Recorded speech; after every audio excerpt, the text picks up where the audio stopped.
name's Jessie, and I'm with Rock Animal Training and Behavior. Today I want to talk to you about some of the key principles of positive training with your dog. The one thing to always remember is that when you are training with your dog, it should be fun. It should be something that you enjoy doing. It should be something your dog enjoys doing. It should be always have an element of like, this is a game, we're having fun and bonding time. If you're miserable and your dog's miserable, then there's really no point in working with your dog. You always want to keep it upbeat. You want to keep it fun, exciting, and also know when there's a good time to stop. You always want to keep going when things are good. You don't want to wait till you're tired or your dog's tired or frustrated. One of the things to keep in mind when you're training with your dog is that you want to always reward the behaviors that you want. A lot of the times we are always telling our dogs, no, don't do this, no, don't do that, I don't want you jumping, I don't want you doing this. So instead, we reward them with for doing the behaviors that we want them to do. So Scout is sitting here nicely and paying attention. So I could just love on her. I could give her something that she likes. Rewards can be praise, they can be treats, they can be toys, they can be also what I call life rewards. Life rewards might be getting on the bed, getting on the couch if you allow your dog on the couch, things like that. So you just want to reward your dog for doing things that you want them to do. Right now, Jet is being very pushy, wanting my attention. So I'm going to ignore it. I'm not going to give him what he wants, even though it's really hard to ignore this cute behavior.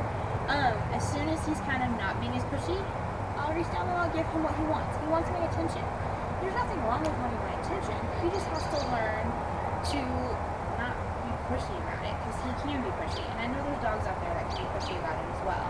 As soon as I stop petting him, he gets pushy. He's like, I want more attention. And honestly, normally I would just go ahead and start petting on him. But for this exercise, I'm not going to, and you guys can see how pushy he really gets. So one of the big things that people don't realize is you need to always, you want to reward the behaviors you want, and for the most part, ignore the behaviors you don't want. Another thing to keep in mind is that your dog gets to choose what they consider as a reward. So for instance, remember I said a reward can be attention, love, food, toy, things like that. They choose their reinforcement. Scout doesn't like toys, so I can get a toy out for her, and she's not gonna she can care less about a toy. If I get a treat out for her, she's all about the food. She's all about also getting my attention. She'll work for me for most of the time for attention. Whereas Jet, he kind of does a little bit of everything, depending on the circumstances and what's going on. If you are using food, you want to make sure that you're using a food that they really like. You want to make sure that you're also giving them little bits of food, not big chunks. An example would be, got two different dog treats here. These dog treats, oh, now you can run. These dog treats actually aren't really that big in comparison to my dogs. But you wouldn't want to give this as a treat because it's going to take time for them to sit there and chew it. So what I like to use are little bitty treats. So itty bitty tiny little pieces where they eat it and it's gone. And then you're coming back for more music. You also, when you're training with treats, try to keep your treats up where your dog can't see them. So, like you don't really want to sit here with the bag out because then your dog's really only paying attention to treats. Technically, you would really want to have some treats in your hand and maybe have them behind your back or in your pocket or up on a counter or something like that. So, now that I've got the dog's attention, Scout will work for food, Jet will work for food. Those are reinforcing to them. If I gave them their kibble, just like their regular dry dog food, they'd probably do okay here in the yard. They'd probably work for it, but if I gave them a kibble out on a walk, no, they wouldn't do it. They need something high value. Actually, Scout probably needs like hot dogs or chicken. He'll be okay with one of these, just because there's so much distraction going on. So you have food. You also have different types of toys. And these are Jet's toys. Don't notice. This is his favorite thing in the entire world, is this ball. So I can actually try to get him to play with this. And if you notice, he's looking at the ball. He's choosing what his reinforcer is. He wants this. So what we're doing, I can try to get him to play with this. He won't go get it. He He's choosing what he wants. Sit. Down. So I'm using that to my advantage. That's what he wants. Whereas Scout couldn't care less. And Jet will run around crazy because that's his favorite thing in the entire world. But he does like all of these. But if that one's around, that's the one he's going to choose. So you have to use that to your advantage.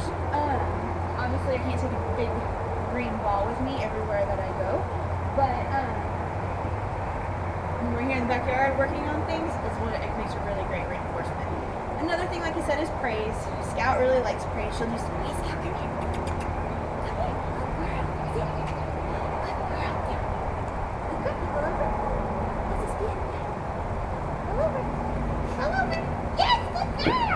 Good girl. So she'll do it for food, but she really just likes attention too. She'll just have fun and do stuff as well. So remember, your dog is picking what is reinforcing to them. And depending on what the area and the level of distraction you're at, you might have to change that reinforcer.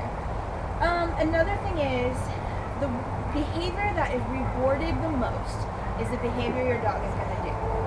So, if you have a dog that's jumping on you constantly, and you're pushing on him, you're saying, get off me, get down, or doing things to give them attention, even though it's negative, you're reinforcing that behavior. You're giving them the attention that they want.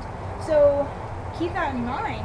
Sometimes we give attention and don't mean to, but you're still feeding that, so they're going to keep doing it, because the behavior that's rewarded is what's going to happen.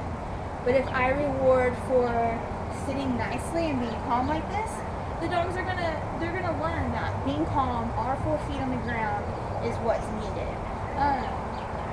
That's what they know, how they get attention. And Scout sometimes will automatically sit, because we worked on that really hard when she was younger. She had to sit before she got any attention.